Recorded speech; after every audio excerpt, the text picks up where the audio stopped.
ஜெபம் செய்வோம். ஹல்லேலூயா. ஸ்தோத்திரிக்கிறோம் ஆண்டவரே. இந்த நேரத்தோட கர்த்தாவே, ஆண்டவரே நீ செய்த நன்மைக்காக உமக்கு கொடான கொடி நன்றி ராஜா. ஆண்டவரே 8 மாதங்கள் முடித்து ஆண்டவரே இந்த 9ஆம் மாதத்தில் கூட ஆண்டவரே எங்களை காணும்படியாக நீ செய்த கிருபைக்காக உமக்கு நன்றி அப்பா.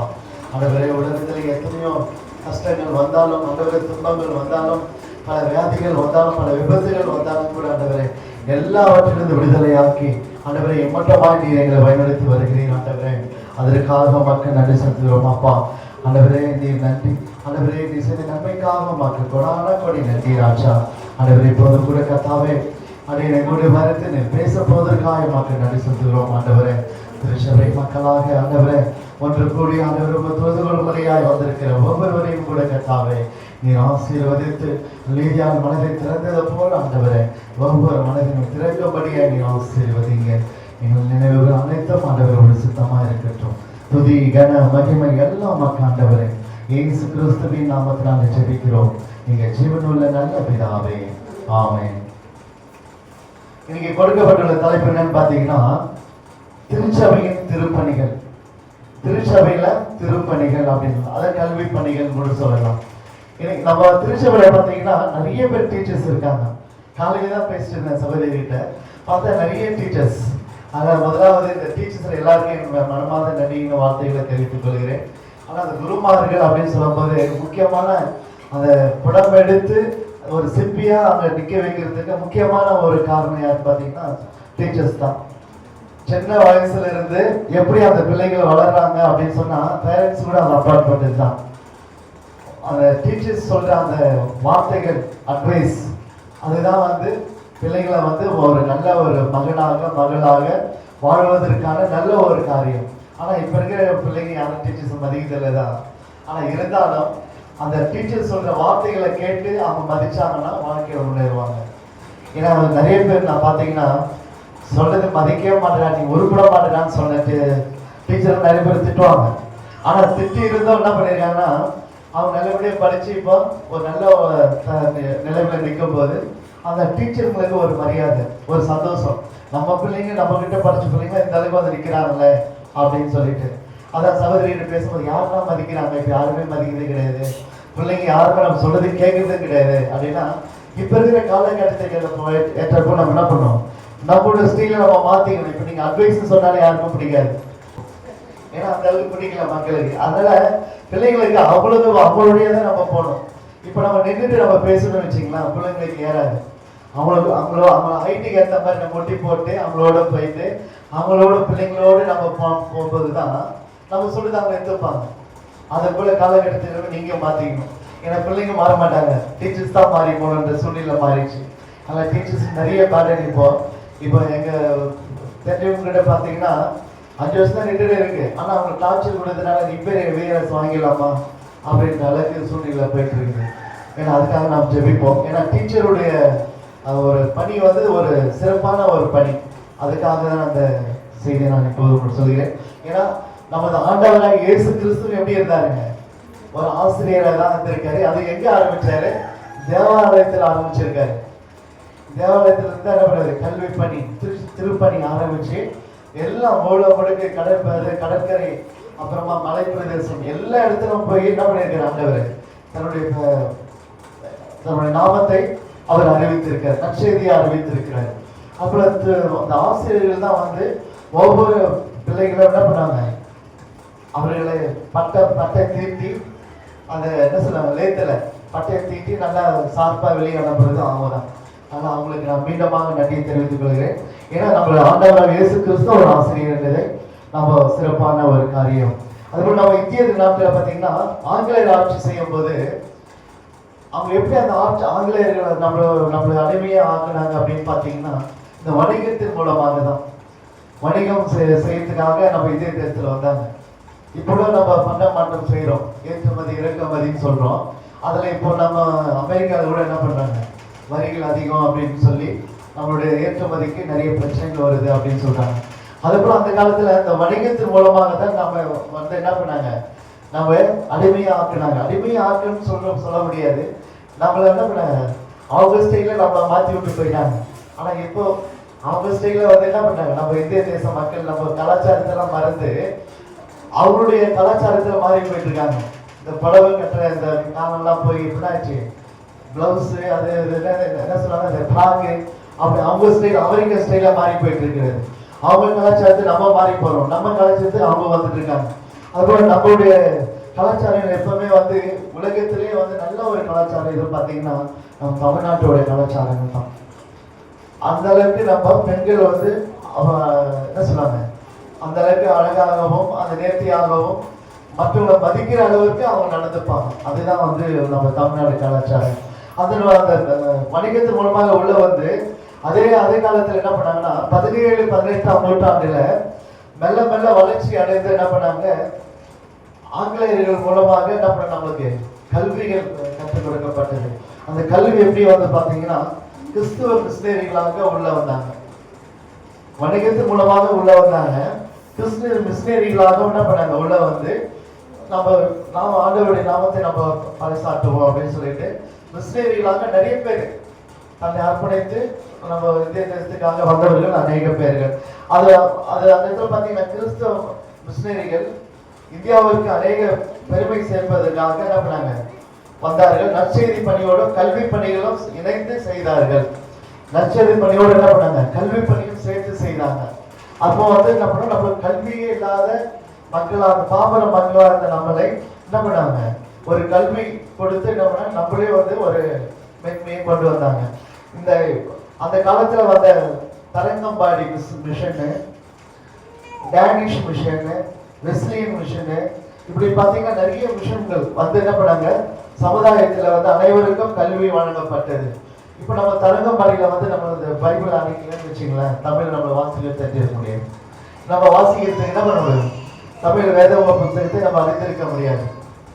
அந்த அளவுக்கு ஆண்டவர் என்ன பண்ணாரு, அவங்க மூலமாக தரங்கம்பாடி வந்து நம்மளுக்கு வேத புத்தகத்தை அறிவுவதற்கு என்ன பண்ணாங்க, ஆண்டவர் அவங்க மூலமாக நம்மளுக்கு நற்செய்தி கொடுக்கப்பட்டிருக்கிறது. அப்புறம் இந்த மிஷினரிகள் அநேக பேர் வந்து என்ன பண்ணாங்க, கல்வி நம்மளுக்காக இந்திய தேசத்துல வழங்கப்பட்டது.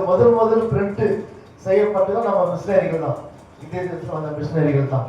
எல்லாமே உருவாக்குனது நம்மளுடைய இந்திய தேசத்துல வந்த மிஷினரிகள் தான். நம்ம இந்த அளவுக்கு நம்ம பயன்படுத்துறோம், எல்லா காரியங்களும் நம்ம வந்து உபயோகப்படுத்துகிறோம் அப்படின்னு பார்த்தாலும் மிஷினரிகள் மூலமா வந்த பயன்கள் தான் அதிக காரியங்கள். அதுல பாத்தீங்கன்னா வில்லியம் கவுடி, நம்ம எல்லாருக்கும் தெரியும் திருவள்ளூர் கவுடி ஸ்கூல் எப்படி ஏற்பட்டது அப்படின்ட்டு. அந்த திருவள்ளூர் கவுடி ஸ்கூல்ல வந்து உருவாக்குறது யாருன்னு பாத்தீங்கன்னா வில்லியம் கவுடி. ஏன்னா அவர் முதல்ல வந்து எங்க வந்தாருன்னா George Town central railway station இருக்கு இல்லையா, அதுதான் வந்திருக்காரு. அதுக்கப்புறம் மயிலாப்பூர், அதுக்கப்புறம் சென்ட் தாமஸ் மவுண்ட், அதுக்கப்புறம் வந்து என்ன பண்ணாருங்க 1882 வந்து திருவள்ளூர் பக்கமா வந்து திருவள்ளூர்ல வந்து கவுடி ஸ்கூல் நிறுவி இருக்காரு. அப்புறம் வெஸ்லி சர்ச்சை கட்டியிருக்காரு. அங்க வந்து நிறைய பேருக்கு என்ன பண்ணாரு, கல்வி கொடுத்திருக்காரு. ஆணும் பெண்களுக்கு தனித்தனியாக பள்ளிகளை திறந்திருக்காரு, ஹாஸ்டல் திறந்திருக்காரு. பிள்ளைங்களுக்கு வந்து சாப்பாடு இல்லாத பசங்களுக்கு சாப்பாடு கொடுத்து என்ன பண்ணிருக்காரு, மதியம் சாப்பாடு போட்டிருக்காரு. அதுக்குள்ள நிறைய காரியங்கள் வந்து என்ன பண்ணாங்க, அந்த மிஷினரிமார்கள் மூலமா தான் கல்விகள் நம்மளுக்கு கொடுக்கப்படுகிறது. அப்புறம் பாத்தீங்கன்னா கிறிஸ்தவ மிஷினரிகள் இந்த மட்டுமா நம்மளுக்கு வழிநடத்தி வராங்க. அது மட்டும் இல்லாம கல்வி சார்ந்த நிறுவனங்களுக்காக நமது சிஎஸ்ஐ திருச்சபையும் நமக்கு ஒரு உயிருள்ள ஒரு சான்று. நிறைய சிஎஸ்ஐ ஸ்கூல்ல இருக்குது, அதெல்லாம் வந்து நம்மளுக்கு என்ன ஒரு சான்றாக நமக்கு கருதப்படுகிறது. கல்வி பணியில பாத்தீங்கன்னா ஒவ்வொரு மனிதன் தன் வாழ்வில் அறிவு பெற்று தான் ஒரு மனிதனாக வாழ வேண்டும் அப்படின்னு சொன்னாலும் கல்வி முக்கியமானது. ஏன்னா அறிவு இல்லைன்னா நம்மளுக்கு மனுஷனை சரியான வழியில அவன் நடந்து கொள்ள முடியாது. அந்த ஆசிரியர்கள் சொல்லும் போதுதான் என்ன பண்ணும், அவங்களே படம் எடுத்து அவங்க எப்படியெல்லாம் வாழ வேண்டும் என்பதை கற்றுக் கொடுத்து அவர்கள் எப்படிலாம் படிக்கணும், எப்படிலாம் செய்யணும்னு சொல்லி ஒரு மேன்மையை கொண்டு வருது ஒரு ஆசிரியர்கள். அந்த நேரத்துல பாத்தீங்கன்னா சமூகத்துல காணப்பட்ட மூட பழக்கங்களையும் அகற்றுவதற்கு விடுதலை உணர்வையும் தூண்டி எழுப்பதற்கும் உறுதுணையாக இருந்தவர் கல்வி. இந்த கல்வி தான் என்ன பண்ணுது, எல்லாத்துக்குமே ஒரு முக்கியமான ஒரு காரியமா இருக்கிறது. அப்புறம் பாத்தீங்கன்னா கல்வி இல்லாத குழந்தைகள் இறக்கை இல்லாத பறவைகள் போன்றதான். கல்வியில் இல்லாத குழந்தைகள் எப்படியாப்பட்டவங்க, இறக்கை இல்லாத குழந்தைகள் பறவைகள் போன்றதான். ஏன்னா இறக்கை இல்லைன்னா எப்படி பறவை பறக்குமா, அப்புறம் குழந்தைகள் கல்வி இல்லைன்னா திறன வளர்ச்சி அடைய முடியாது.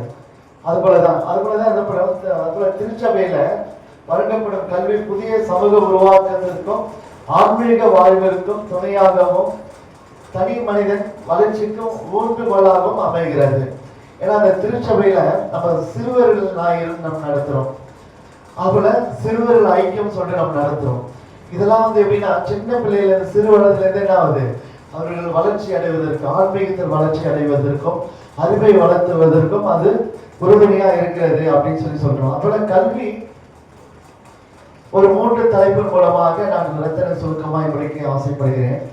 கல்வி திருச்சபையின் விசுவாசத்தை புதுப்பிக்க அழைக்கிறது. நெகேமியா நம்ம வாசித்த பகுதியிலிருந்து நாம் தியானிப்போம்.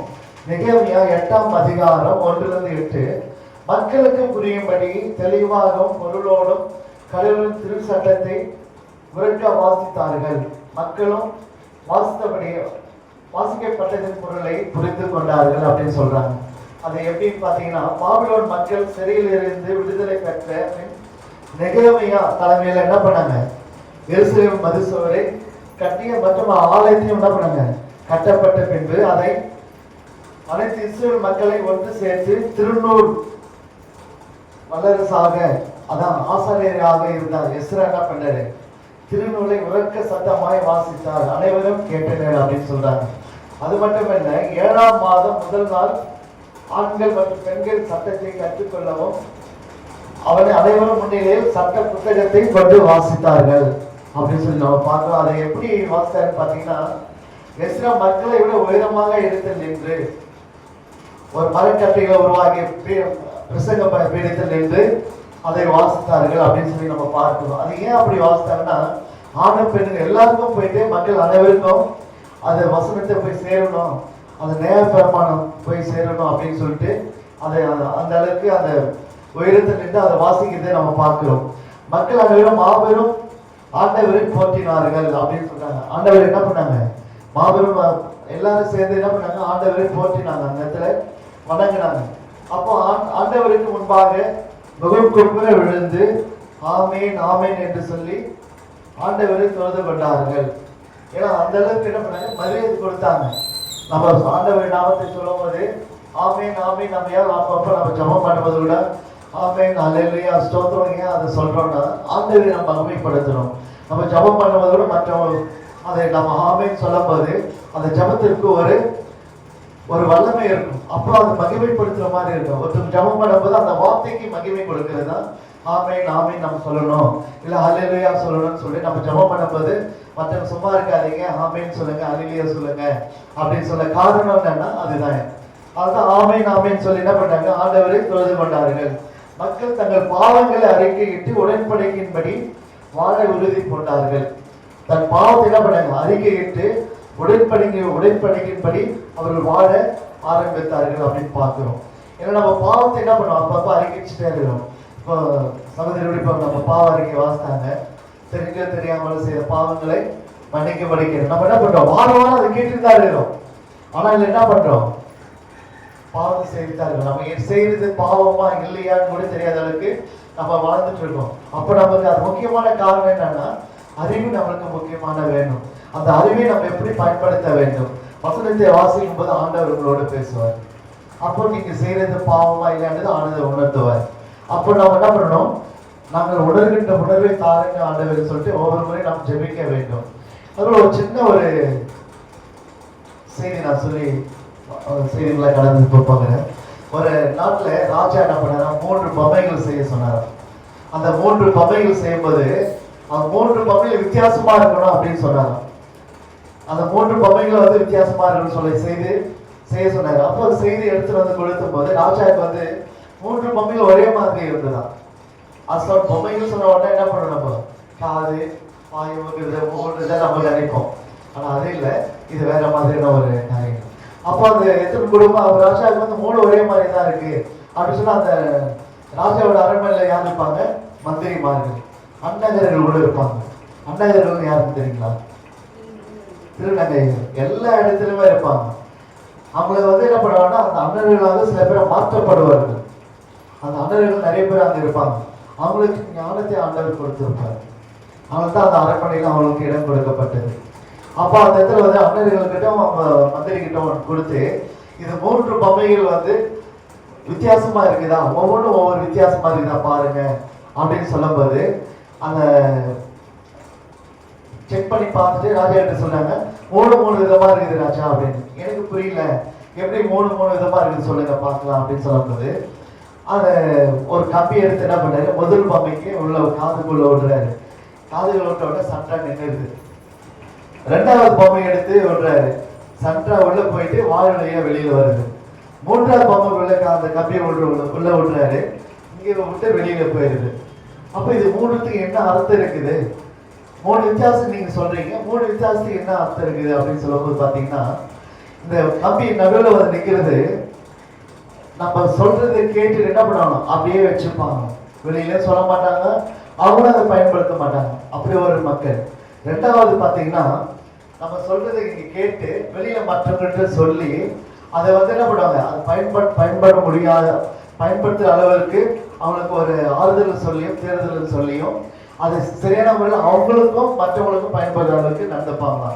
3வது பாத்தீங்கன்னா, சொல்ல யாருமே தலை ஆட்டல, சொல்ல ரொம்ப ஜோர தலை விட்டாங்க தெரியுங்களா. அது ஏன்னு கேட்டா, இந்த காதல வாங்கி இந்த காதல விட்டுறதுக்கு தான் ஜோர தலையாட்டாங்க. எங்க உள்ள போயிட போகுதுன்னு சொல்லிட்டு அவங்களாம் நம்பவே கூடாது. கேட்கும் போது ஜோர தலையாட்ட புரிஞ்சுதான் புரிஞ்சு தலையாட்டாங்க. அது ஏன்னு பார்த்தோம்னா, இந்த மாதிரி காதலை வாங்கி அந்த காதலை விடுறது, அதுதான் அந்த 3 பொம்மைகளுடைய ஒரு வித்தியாசம். அதுல நம்ம எப்படி இருக்கிறோன்றது நம்ம உணர வேண்டும். ஏன்னா நம்ம வந்து மற்றவங்க சொல்லணும் அப்படின்னு சொல்லிதான் ஆண்டவர் சொல்றாரு, நற்செய்தியா அறிவிக்கணும்னு சொல்றாரு.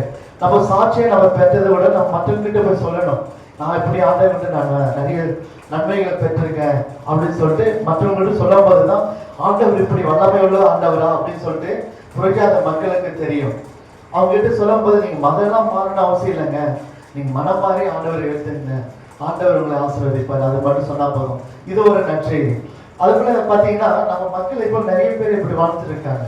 அதுக்காக தான் இந்த ஒரு காரியத்தை நான் சொன்னேன். நம்ம அப்படி இல்லாதபடி என்ன பண்ணோம், தெளிவாகவும் நம்ம உணர்ந்து செயல்படும் அளவுக்கு நம்ம இருக்க வேண்டும். நம்ம ஏதோ வந்தோம், ஏதோ கேட்டோம், ஏதோ போனோம்னு சொல்லிட்டு இல்லாத அளவுக்கு ஒரு உணர்ச்சியோடு உற்சாகத்தோடு நம்ம வாழ வேண்டும். மக்களுக்கு நம்ம எடுத்து சொல்லணும், ஆண்டவரை பத்தி சொல்லணும் அப்படின்னு சொல்லிட்டு.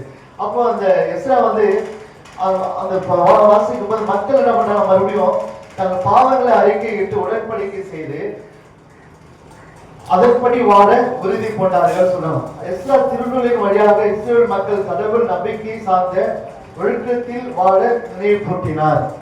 இஸ்ரவேல் மக்கள் எப்படி கொண்டு வந்தாருன்னா, இதன் நியாயப்பிரமாணத்தின் மூலமாக நம்பிக்கை கொண்டு ஒழுக்கமா வாழணும்னு சொல்லி என்ன பண்ணாரு, அந்த நியாயப்பிரமாணத்தை வாசித்து அந்த மக்கள் மத்தியில அதை கொண்டு வந்தாரு.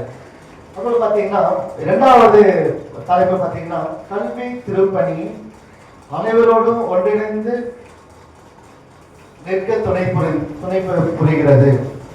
கல்வி திருப்பணி எப்படி இருக்குதா, அனைவரோடும் ஒன்றிணைந்து நிற்க துணை புரிகிறது. 2வது தலைப்பு நம்ம வாசித்த பகுதி அப்போஸ்தலர் பகுதியில 18ஆம் அதிகாரம் 24-28 நம்ம இப்போது தியானிப்போம். அப்போலோ சொல்லிட்டு ஒருத்தர் யார் இருந்தாருங்க, ஒரு யூதர், மரநூல் ஒரு யூதர். அவர் என்ன செய்யப்பட்டவரா, மரநூல்களில் புலமை வாழ்ந்தவர், சொல்வன்மையில மிக்கவர். அது சொல்வன்மையில பேச்சாளர், சரியான பேச்சாளர், அந்த அளவுக்கு நல்ல வல்லமை உள்ள அவர். ஆனால் தாம் கட்டளை எதை குறிக்கிறது, இந்த மறைநூல் சொல்லப்படும் மேசியா யார் எனக்கு தெரியாத அளவுக்கு என்ன பண்ணாரு, அவர் என்ன சொல்ல வரும் அப்படின்னு தெரியாத அளவுக்கு ஒரு பாடத்தை படித்து நம்ம பிள்ளைகளுக்கு சொல்ற மாதிரி என்ன பண்றாங்க, அவர் அங்க சொல்லிட்டு இருக்காரு. என்னத்த சொல்றாருன்னா, பழைய ஏற்பாடுகளும் யோவானின் கோட்பாடுகளையும் அதிகமாக என்ன பண்ணாரு, கற்று தேர்ந்தவர். அதனால அதை சொல்லிட்டு இருக்காரு. எங்க எபேசு பட்டணத்துல எங்க சொல்றாரு, தொழுகை பட்டணத்தில் தொழுகை கூடத்துல பேசிட்டு இருக்காரு. இதை கேட்ட அக்கில்லாவும் பிரிஸ்கில்லாவும் அவரிடம் இந்த மறைநூலில் சொல்லப்படுவது யார், மேசியா யார் அப்படின்றத அவருக்கு என்ன பண்றாங்க, அப்போலாவுக்கு சொல்லி கொடுக்குறாங்க. அவர் யாருன்னே தெரியாதவருக்கு என்ன பண்ணாரு, அவர் அந்த தொழுகையில் அப்படின்னு கூடத்துல நின்று பேசிட்டு இருக்காரு. அப்போலோ சொல்வன்மை மிக்கவர் தான், மறைநூல்ல நல்லா படிச்ச வல்லுநர் தான். ஆனால் அந்த மேசியா யார் என்ற உணர்கின்ற அறிவு அந்த இடத்துல இல்லை. அதை அப்படி எது அப்போ வந்து அந்த அகிலாவும் பிரிஸ்கிலாவும் என்ன பண்றாங்க, அவரோட செய்தியை கேட்டு அவர் பேசுறதை கேட்டுட்டு போயிட்டு அப்புறமா அவர்கிட்ட கூப்பிட்டு என்ன சொன்னாங்க, நீ இந்த மேசியா யாருன்னு பாத்தீங்கன்னா ஆண்டவராகிய இயேசு கிறிஸ்து அப்படின்னு சொல்லி அவங்களை விளங்க வைக்கிறாங்க. ஏன் இது சொல்றோம் அப்படின்னா, என்பதை வெளிப்படுத்தினார்கள். அப்போதும் அனைத்து புலமை வாழ்ந்தவராக இருப்பினும் தாம் உண்மையை கற்றுக்கொள்ள ஆர்வமாக இருந்தார். அவர் மறுநூல் சொல்லப்பட்ட மேசியா இயேசுவே என்கின்ற உண்மை அறிந்து கொண்டு, அப்பதான் அவருக்கு என்ன பண்றாரு, அந்த அறிகின்ற அறிவை அப்பதான் ஆண்டவர் கொடுக்கிறார். எல்லாமே படிச்சிருந்தாலும் எல்லாமே கேட்டிருந்தாலும் என்ன பண்ண முடியும், அந்த அறிவு நம்ம ஆற்றலை படைத்தாதான் என்ன பண்ண முடியும், அது உணர முடியும். அப்பதான் என்ன பண்றாரு, மேசியா யாரு அப்படின்னு சொல்லிட்டு அப்போ நமக்கு புரியுது. அப்போ வந்து என்ன பண்றாரு, அந்த இயேசு என்கின்ற உண்மையை அறிந்து கொண்டு சிறப்பாகவும் வெளிப்படையாகவும் யூதர்களிடையே வாதாடியும் இயேசுவே மெய்யான கிறிஸ்து என்று சொல்லி என்ன பண்றாரு, எடுத்துரைக்கிறத நாம் பார்க்கிறோம். அப்போஸ்தலர் 18ஆம் அதிகாரம் 21 வாசிங்க. நான் எருசலேமில் இருக்க வேண்டும், தேவனுக்கு சித்தமானால் திரும்பி உங்களிடத்தில் வருவேன் என்று சொல்லி அவர்களிடத்தில் உத்தரவு பெற்றுக்கொண்டு கப்பல் ஏறி எபேசுவை விட்டு புறப்பட்டு 28 வாசிங்க. அவன் அங்கே வந்த பின்பு வெளியரங்கமான யூதர்களுடனே பலமாய் தர்க்கம் பண்ணி இயேசுவே கிறிஸ்து என்று வேத வாக்கியங்களை கொண்டு கிறிஸ்தாந்தப்படுத்தினபடியால் சிலுவையினாலே விசுவாசிகள் ஆடவர்களுக்கு மிகவும் உதவியாய் இருந்தார். என்ன பண்ணாரு, தர்க்கம் பண்ணி என்ன பண்ணாரு, இது உண்மையான ஆண்டவர் இயேசு கிறிஸ்து தான் அப்படின்னு சொல்லிட்டு அங்க பேசுறது நம்ம பார்க்கிறோம். அது போல பாத்தீங்கன்னா ஈட்டு சுருக்கா என்ன பண்ணுவாங்க, கரைக்கு உதவாது அப்படின்னு சொல்லுவாங்க. ஈட்டு சுருக்கா சமைக்க உதவாது அப்படின்னு சொல்லுவாங்க. அது போலதான் வெறும் அறிவை வைத்து மட்டும் என்ன பண்ண முடியாது, ஒன்றுமே செய்ய முடியாது. நாம் பெற்றிருக்கும் அறிவை ஆற்றல் அடையும் போது, அது போலதான் அப்போ என்ன பண்ணாரு, அறிவு இருந்தது ஆனா மேசை யார் என்ற உணர்வு இல்லாம போனது. அப்புறமா அகிலாவும் பிரிஸ்கிலாவும் போய் சொன்ன பிறகுதான் என்ன ஆச்சு, அவங்களுக்கு ஆண்டவரே இயேசு கிறிஸ்து மேசியா அப்படின்றத உணர்ந்தாரு. அது போலதான் அந்த அறிவு ஆற்றல் அடையும் போதுதான் நம்ம அதை உணர முடியும். அப்பதான் என்ன பண்ண முடியும், அறிவை தெளிவாக உறுதியாகவும் பயன்படுத்த முடியும். அந்த ஆற்றலை நம்ம உருவாக்கணும் அப்படின்னா ஆண்டவரிடத்துல நம்ம போகணும், அந்த வசனத்தை தான் நம்ம தியானிக்கணும். அப்ப அந்த கொடுத்திருக்கிற ஆற்றல், அந்த அறிவுக்கு அப்புறம் ஆற்றல் அடைய முடியும். நமக்குள்ள அபிஷேகம் இருக்குது, நான் ஏற்கனவே சொல்லியிருக்கேன். ஆண்டவர் கொடுத்திருக்கிற நம்ம கைக்கு வல்லமை இருக்குது, நம்ம வாயில வர்ற வார்த்தைக்கு வல்லமை இருக்குது. அதை நம்ம சும்மா கூட என்ன பண்ண முடியும், யாரையும் வந்து நீங்க சபிக்காதீங்க, யாரையுமே பிள்ளைங்களோட நீங்க திட்டாதீங்க அப்படின்னு சொல்றேன். ஏன்னா நம்ம வாயில் வர வார்த்தைக்கு இப்போ அதிகப்படியான வல்லமை இருக்குது. அப்போது கொஞ்சம் லேட்டா நடக்கும். இப்போ அப்படி இல்லை, நீங்க சொன்னீங்கன்னா உடனே நடக்குது. அதனால நம்ம வாயில் வருகின்ற வார்த்தைக்கு வல்லமை இருக்கிறதுனால நம்ம நாம அடக்கி நம்ம பேச வேண்டும். அதுல கைக்கும் பவர் இருக்குது. கை நீட்டி நீங்க ஜபம் பண்ணி பாருங்க, முழு மனதோடு ஜபம் பண்ணி பாருங்க, கடவுள் நிச்சயமா ஒரு வல்லமை கொடுப்பாரு. அது போலதான் இங்கேயும் பாத்தீங்கன்னா அந்த அறிவு, அந்த அறிவை நம்ம பெற்றுக்கொள்வது எப்படின்னா ஆண்டவர் மூலமாக தான். அந்த ஆற்றலை நம்ம எப்படி வெளியே கொண்டு வரணும்னு பார்த்தோம்னா ஆண்டவர் வசனத்தின் மூலமாக தான் நம்ம கொண்டு வர முடியும். இந்த விசுவாசிகளிடையே கற்பிக்கும் தன்மை அதிகரிக்க வேண்டும். அந்த கற்பிக்கிற தன்மை அதிகமா இருக்கணும். யாருக்கெல்லாம் நம்ம வந்து சொல்லணும் அப்படின்னு நம்ம பார்த்தோம்னா, யாருக்கெல்லாம் நம்ம போயிட்டு சொல்லி ஆண்டவர் நாமத்தை அவங்க மகிமைப்படுத்தணும் அப்படின்னு பார்த்தோம்னா புரஜாதி மக்களுக்கு, அப்ப ஆண்டவர் ஏற்றுக்காத மக்களுக்கு. ஆனா இப்ப பாத்தீங்கன்னா நம்ம கிறிஸ்தவர்களும் அப்படிதான் இருக்கோம். இன்னும் கூட முழு நம்பிக்கை இல்லாதவர்களுக்கு என்ன பண்றோம், மதபடி நிக்கிற போல இருக்கிறோம். அது போல இல்லாதவருக்கு நம்ம என்ன பண்ணோம், ஆண்டவர் நாமத்தை எடுத்து இன்னும் என்ன பண்ணோம், ஆணி வீராக நங்கூரமாக அவர் மனதில் பதியும்படியாக நம்ம பேச வேண்டும். அது தெளிவாக இருக்க வேண்டும் சொல்றாங்க. அது பணியா அது போல அடுத்தது பாத்தீங்கன்னா கிறிஸ்து மீது நம்பிக்கை வைத்தால் ஒவ்வொருவருக்கும் தனிப்பட்ட வாழ்வில் சாந்த குணங்கள், நீதி உள்ளவராகவும் சமாதானமாகவும் மனிதர்களை இருதயத்தில் சுத்தமுள்ளவர்களாய் வாழ்வதன் மூலம் சமுதாயத்தில் பெரிய மாற்றத்தை காண்கிறோம்.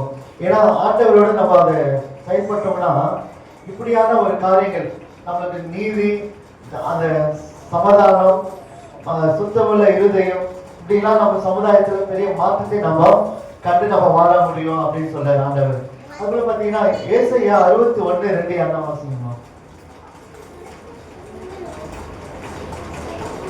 கர்த்தருடைய அனுக்கிரக வருஷத்தையும் நம்முடைய தேவ நீதியின் சரிக்கட்டும் நாளையும் கூறவும், துயரப்பட்ட அனைவருக்கு ஆறுதல் செய்யவும், சீயோனிலே துயரப்பட்டவர்களை சீர்படுத்தவும், அவர்களுக்கு சாம்பலுக்கு பதிலாக சிங்காரத்தையும், துயரத்துக்கு பதிலாக ஆனந்த தைலத்தையும், ஒழுங்கின் ஆவிக்கு பதிலாக புதிய உடையையும் கொடுக்கவும் அவர் என்னை அனுப்பினார்.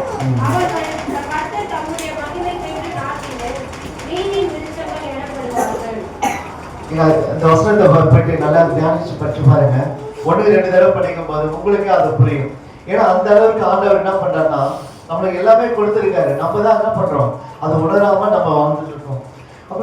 அப்புறம் பாத்தீங்கன்னா நம்பிக்கை வந்து நம்ம முழுமனதோடு நம்ம வைக்கணும். எந்த காரியத்தை நம்ம செய்தாலும் நம்பிக்கை வரணும். அந்த நம்பிக்கை இல்லாத காரியங்கள் எதுவுமே வந்து என்ன பண்ண முடியாது, வெற்றி அடைய முடியாது. அதுதான் ஒவ்வொரு நாட்களும் நம்ம பார்க்கும்போது நம்ம வாழும் போதெல்லாம் நம்ம ஆண்டவரோடு நம்ம இணைந்து வாழ வேண்டும். இயேசு கிறிஸ்து மலைப்பொழிவுல பாத்தீங்கன்னா புதிய ஏற்பாட்டில் சிறப்பம்சமாக கூறப்படுது. புதிய ஏற்பாட்டில் என்ன பண்ணும், மலைப்பொழிவு அந்த பிரசங்கம் நிறைய காணப்படுது. ஏன்னா அதுபோல எல்லா மூலமுறைக்கு எல்லா இடத்துல என்ன பண்ணாரு, ஆண்டவர் நடந்து போயிருக்காரு, கப்பல் மூலமா போயிருக்காரு, அப்புறம் கடல் வழியா போயிருக்காரு, அப்புறமா என்ன சொல்றது அந்த காடுகள் மலைகள் மூலமா நம்ம போயிட்டு என்ன பண்றாரு, ஆண்டவர் அவர் நாமத்தை அறிவிச்சிருக்காரு. அப்புறம் திருச்சபை விசுவாச வாழ்விற்கு மிகவும் பயனுள்ளதாக அமைகிறது எதுன்னு பார்த்தீங்கன்னா நம்ம நம்பிக்கை தான். நம்ம நம்பிக்கை வரலன்னா நம்ம ஒண்ணுமே பண்ண முடியாது. அப்புறம் வாழ்க்கையில் எல்லாமே வந்து நம்ம நம்பிக்கை வைக்கணும். ஆண்டவர் இது நம்ம வாழ வேண்டும். அதுபோலதான் இன்றைக்கு நம்ம முக்கியமான ஒரு காரியம் பார்த்தீங்கன்னா நற்செய்தியில நம்ம நம்பிக்கை வைத்து மற்றவர்களுக்கு நம்ம எடுத்து சொல்வதுதான் கல்வி பணி. அதுதான் வந்து திருப்பணி அப்படின்னு நம்ம சொல்றோம். திருக்குறள் நிறைய பேருக்கு அது தெரியும். அந்த கற்கை கசடர் என்ன சொல்லுங்க பார்க்கலாம். எல்லாருக்கும் நல்லாவே தெரியுது இல்ல. அதே போல அது ஏன் அதை சொல்லுது, இந்த வசனம் இன்னைக்கு இந்த திருக்குறள் இருக்குது அப்படின்னு பாத்தீங்கன்னா நம்மளுக்கு இன்னைக்கு கல்வி பணி இல்லை. அதனாலதான் அதை பத்தி நான் சொல்றேன். அது என்ன, கல்வி கற்க நம்மளுக்கு நல்ல நூல்கள் நம்மளுக்கு கொடுக்கப்பட்டிருக்கிறது. அதில் கற்க அதை கற்ற பின் என்ன பண்ணோம், அது நிற்க அதற்கு தக அப்படின்னா நம்ம கற்றதை என்ன பண்ணோம், மற்றவங்களுக்கு சொல்லணும். நம்ம கற்றதை நம்ம பைபிள் படிச்சு நம்ம வசனத்தை தியானிச்சிருந்தோம்னா, அது போல நம்ம பைபிள் கிளாஸ் போயிருந்தோம்னா அதில் நம்ம வச்சு என்ன பண்ணோம், மற்றவங்களுக்கு எடுத்து சொல்லணும். அதை அந்த கற்கை கசடரை கற்பதை கற்றபின் நிற்க அதற்கு தக அப்படின்னு சொல்லுது. அனைத்து உண்மையும் வாழ்விற்கும் வழிகாட்டியாக நிலைத்து நிற்பது பார்த்தீங்கன்னா நம்மளுடைய வேத வசனங்கள். அதில் நிலை பெற செய்ய திருச்சபை உதவுகிறது. எப்படி உதவுதுன்னா நம்மளுடைய செய்திகள் மூலமா தான். ஐயா மூலமாக என்ன பண்ணுவாங்க, நிறைய காரியங்கள் உங்களுக்கு அட்வைஸாக கொடுப்பாங்க. திருவசம் மூலமாக உங்களோட பேசுவாங்க. இதுதான் வந்து அப்படி கற்றது அனைத்து உண்மையின் வாழ்விற்கு வழிகாட்டியாக திகழ்கிறது. நம்ம என்ன பண்ணோம், திருச்சபை உதவி என்றால் நம் சாட்சியை நாம் பகிர்ந்து கொள்ள வேண்டும். நம்ம வாழ்வில வந்து ஒரு சாட்சியுள்ள மகனாக நம்ம வாழ்ந்து என்ன பண்ணோம், நற்சாட்சியாளோடு நம்ம மக்களுக்கு ஒரு சாட்சியுள்ள மகளாக நம்ம வாழணும். அதுக்கு எப்படி இருக்கணும், உப்பாகவும் ஒளியாகவும் தீபமாகவும் நம்ம வாழ வேண்டும். கர்த்தர் அனைத்து மாசு தருவதாக ஜெபம் செய்வோம். ஹல்லேலூயா. ஆண்டவரே, திருச்சபை திருப்பணிகள் என்று சொல்லி ஆண்டவரே இந்த திருப்பணி எப்படியாக நீ நிறைவேற்றீர் என்று ஆண்டவரே, நீ எப்படியாக ஆண்டவர் அந்த இஸ்ரவேல் மக்களுக்கு ஆண்டவரே நீ நற்செய்தியாக கொண்டு வந்தீர்கள் என்று நாங்கள் உணர்ந்திருக்கிறோம் அப்பா. அதே போன்று கர்த்தாவே, நாங்களும் ஆண்டவரை கற்றுக்கொண்ட இந்த வேத வசனத்தையும் வேத பாடத்தையும் ஆண்டவரை நாம் மற்றவருக்கு சொல்வதற்கு எங்களுக்கும் ஆண்டவரை அந்த நல்ல ஞானத்தையும் அறிவை கொடுத்து ஆண்டவரை உலகத்துக்குள் பிரவேசிக்க எங்களுக்கு திரும்பத்தாங்க அப்பா. ஆண்டவரே, உண்மை தான் நாங்கள் நம்பி இருப்போம் என்று சொல்லி ஆண்டவரே நாங்கள் பாடும்போது ஆண்டவரே நிச்சயமாக ஆண்டவரே எங்களை நம்பிக்கை ஊட்டுவீர் என்று நாங்கள் விசுவாசத்தோடு நாங்கள் ஜெபிக்கிறோம். ஆண்டவரே, ஒரே ஒரு சரணத்தை மட்டும் நாம் பாடி நாம் முடிப்போம். என் நம்பிக்கையே உமக்கு ஸ்தோத்திரம், என் புகலிடமே உமக்கு ஸ்தோத்திரம், என் நம்பிக்கையே உமக்கு ஸ்தோத்திரம், என் புகலிடமே உமக்கு ஸ்தோத்திரம். உம்மை தான் நம்பியிருக்கேன், அற்புதங்கள் எனக்கு செய்யுங்கப்பா, உம்மை நான் நம்பியிருக்கேன். அற்புதங்கள் எனக்கு செய்யுங்கப்பா, உமக்கு சோத்திரம், உமக்கு சோத்திரம். ஸ்தோத்திரிக்கிறோம் ராஜா. ஆண்டவரே, உம்மைத்தான் நாங்கள் நம்பி இருக்கிறோம் ராஜா. ஆண்டவரே, அற்புதங்கள் எனக்கு செய்யுங்கப்பா என்று சொன்னது போல ஆண்டவரே, எங்கள் வாழ்க்கையிலும் கூட கர்த்தாவே நாங்கள் நம்பி அப்பா உங்களுடைய அற்புதங்களையும் அடையாளங்களும் ஆண்டவரே நாங்கள் பெற்றுக்கொள்ள எங்களுக்கு கிருபை தாங்க அப்பா. இப்போது கூட ஆண்டவரே, நீர் எங்களோடு இருந்து நீர் பேசினீர் நாங்கள் விசுவாசிக்கிறோம் அப்பா. ஆண்டவரே, வந்திருக்கிற ஒவ்வொரு திருச்சபை மக்களையும் ஆண்டவரே நீர் ஆசீர்வதித்து வழிநடத்துவீர் என்றும் நாங்கள் விசுவாசிக்கிறோம் தகப்பனே.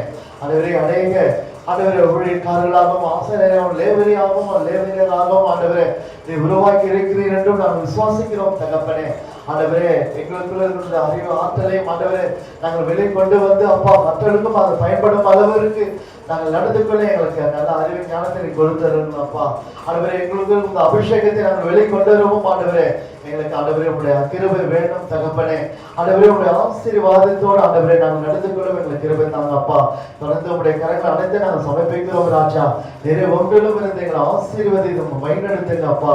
ஆண்டவரே, இந்த திருச்சபை வழிநடத்துகின்ற ஐயாவுக்காகவும் ஆண்டவரே அவர் குடும்பத்திற்காகவும் ஆண்டவரே பெற்ற பிள்ளைகளுக்காகவும் பேர பிள்ளைகளுக்காகவும் ஆண்டவரே நாங்கள் பாரத்தோடு நாங்கள் ஜெபிக்கிறோம் ஆண்டவரே.